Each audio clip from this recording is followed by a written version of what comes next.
This is another iRaw podcast. We podcast to make the world a better place for animals.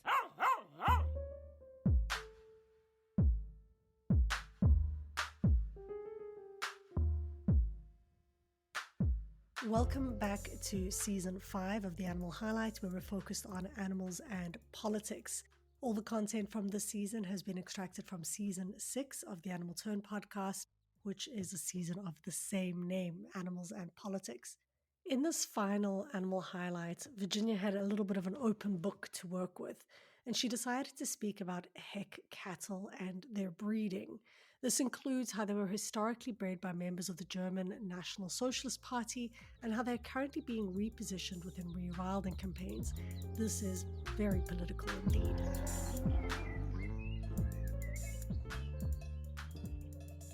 Well, Virginia, we've made it. It's the final Animal Highlight. Thank you so much for all of the work that you've done over the course of this season. I've learned so much from you.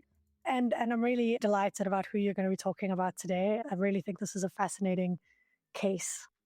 Yeah, well, thanks for the opportunity. Really, thank you. But also thanks for this one, because this one, with the other highlights, I tried quite hard to make them fit with the program interviews, or podcast interviews. But this one, I could just kind of had free reign to pick what I wanted to. So today, I really want to talk about heck cattle because their story is so fascinating. Yeah, I remember reading about this while preparing for my PhD. Obviously, everything was cows. I still tend to use cows instead of cattle, but that's my own quirk. I know I confuse people with it. Well, I think that's the English language. We do default to cows when we mean cattle.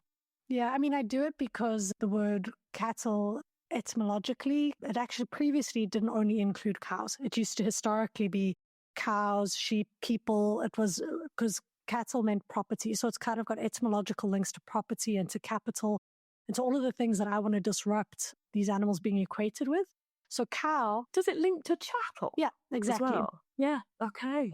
So only over time have various people and animals been removed from the category of cattle.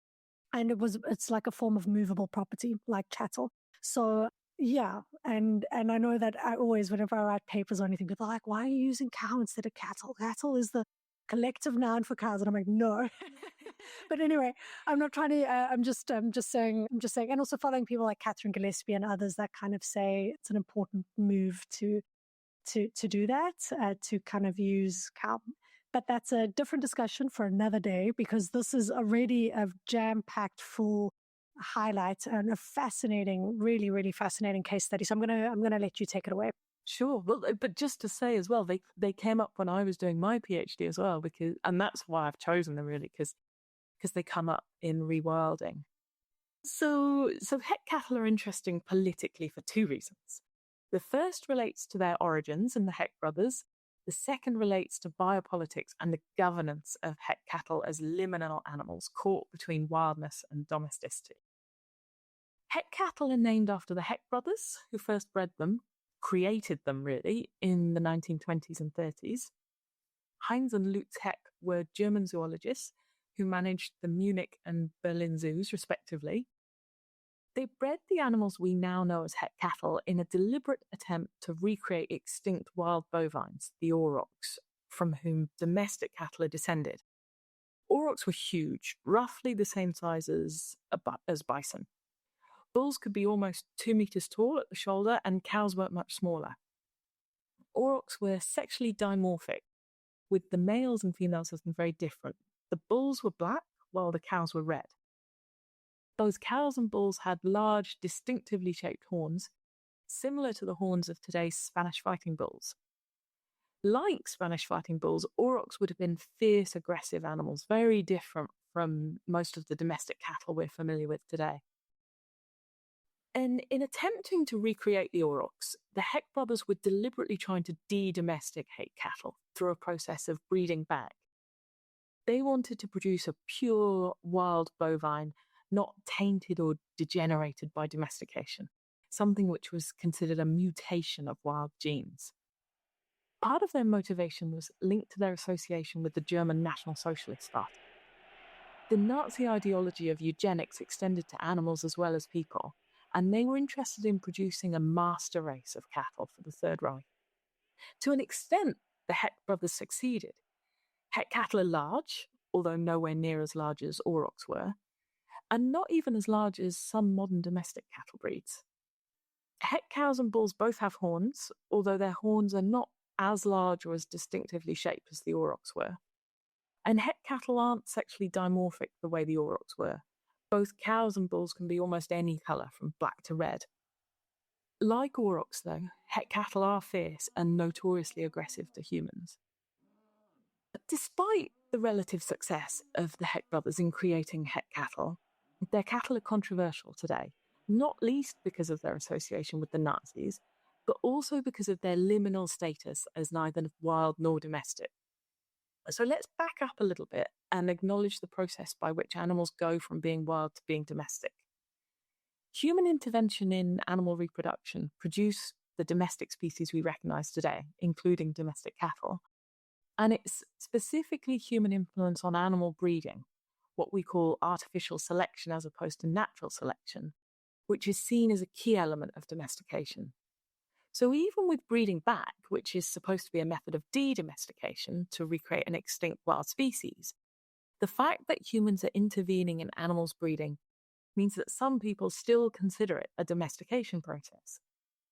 In their view, it's essentially impossible for humans to produce a wild animal, because if an animal is the product of human intervention, then by default it's a domestic species. So a major criticism of the Heck is that they're not actually a wild species, they're merely a simulacrum of the aurochs, which leaves them in an interesting position with respect to their relationship with people. It can be argued that they're not really wild, but they're not meant to be considered domestic either, so it's unclear what our relationship with them might be. Despite concerns over their provenance and their authenticity, Heck cattle have been embraced by rewilding advocates because of their potential to help regenerate wilder landscapes. Large herbivores are seen as crucial in landscape creation, so are a key element of rewilding projects, particularly in Europe. Part of the reason rewilders are so interested in Heck cattle for this role is that they can live independently from humans. They were bred to be extremely hardy, to be able to survive in harsh conditions, and to be capable of subsisting on diets that are very low in nutrition without supplementary feeding or any other management by people. Rewilders hope that Heck cattle can play the role of the aurochs in the landscape, grazing in a naturalistic way, disturbing vegetation and breaking up ground, all of which creates opportunities for other species and so contributes to increasing biodiversity. Jamie Lorimer and Clemens Driessen have written about this in relation to Heck cattle involved in the S5E10 rewilding project in the Netherlands. But rewilding, like Heck cattle themselves, is controversial. While it's heralded as the holy grail of ecological restoration by its proponents, others have concerns over rewilding, particularly over how much or how little human intervention is involved. And Heck cattle have become caught up in these wider debates. In their paper on Heck cattle in the S5E10, Lorimer and Driessen talk about how Heck cattle and people become entangled in the landscape of the rewilding project. The extent to which people should or shouldn't intervene in the lives of the animals involved in rewilding projects is particularly interesting with respect to Heck cattle because they're liminal animals, neither wild nor domestic. This has significant implications for how they're conceptualized and therefore how they're treated. Even though Heck cattle are hardy and, theoretically at least, capable of living independently from humans, scholars question whether this is really the case, and, even if they are, whether we should allow them to. Do we have a responsibility towards them as a domestic species, or should we allow them their own agency as wild animals? The difficulty is that they're both wild and domestic, and neither wild nor domestic.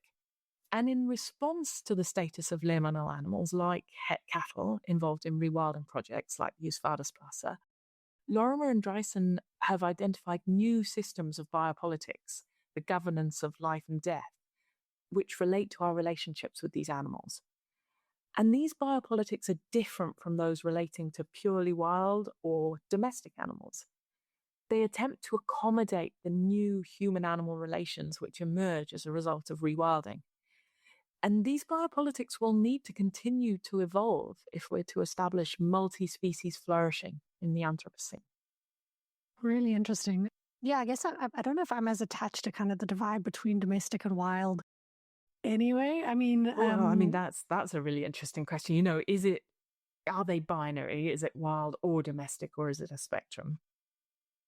Yeah, I mean, I think it's quite context specific. Like, I think you can have probably, because then you've got concepts like feral coming up as well, right? Where they're domestic animals, but in effect they've gone wild. Like, what does that mean? Where does wild begin and domestic end? And that's the thing. Why are they feral? Why aren't they wild again? Yeah, so like there's a lot of border policing, and I understand the kind of impetus. I'm not saying do away with the concepts. They're all useful concepts to use, but when you're kind of policing this neat boundary between they are wild and they are domestic, and this is how we treat domestic animals, this is how we treat wild animals. Yeah, I mean, like you say, these kinds of biopolitical relationships are evolving, and yeah, I've definitely got some ambivalent feelings myself towards rewilding, particularly in terms of how it oftentimes also entails kind of moving animals from one community to another community. There's a lot of thorny, tricky questions involved in rewilding. Yeah.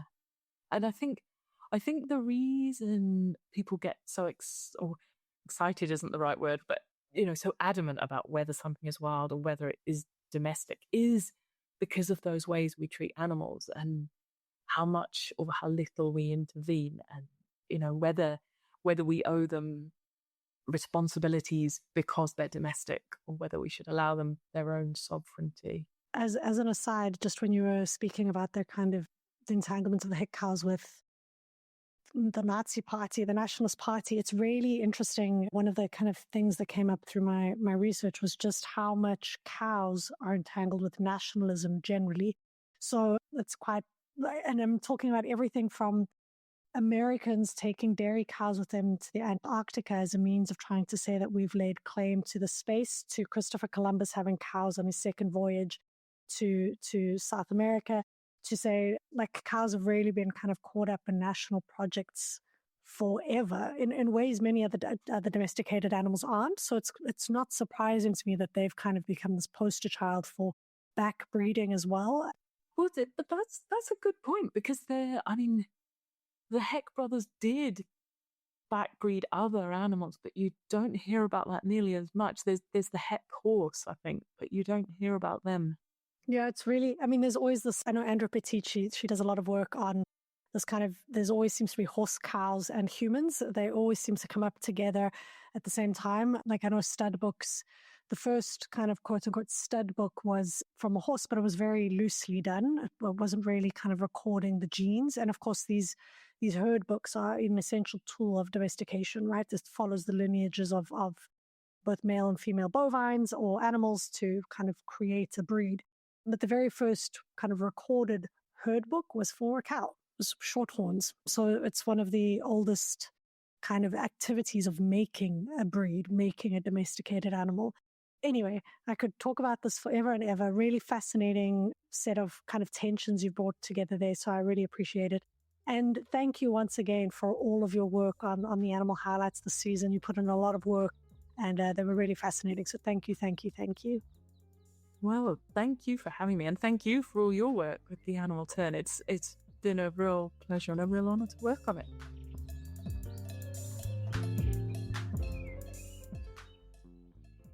Thank you to Virginia Thomas for being an incredible co-host, to Animals in Philosophy, Politics, Law and Ethics Apple for sponsoring the Animal Turn podcast, where this content was taken from, and to Rebecca Shen for her amazing sketches and design work.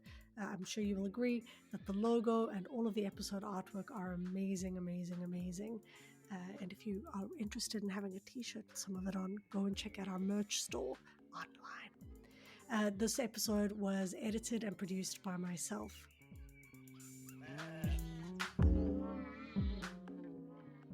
This is The Animal Highlight with me, Claudia Hirtenfelder.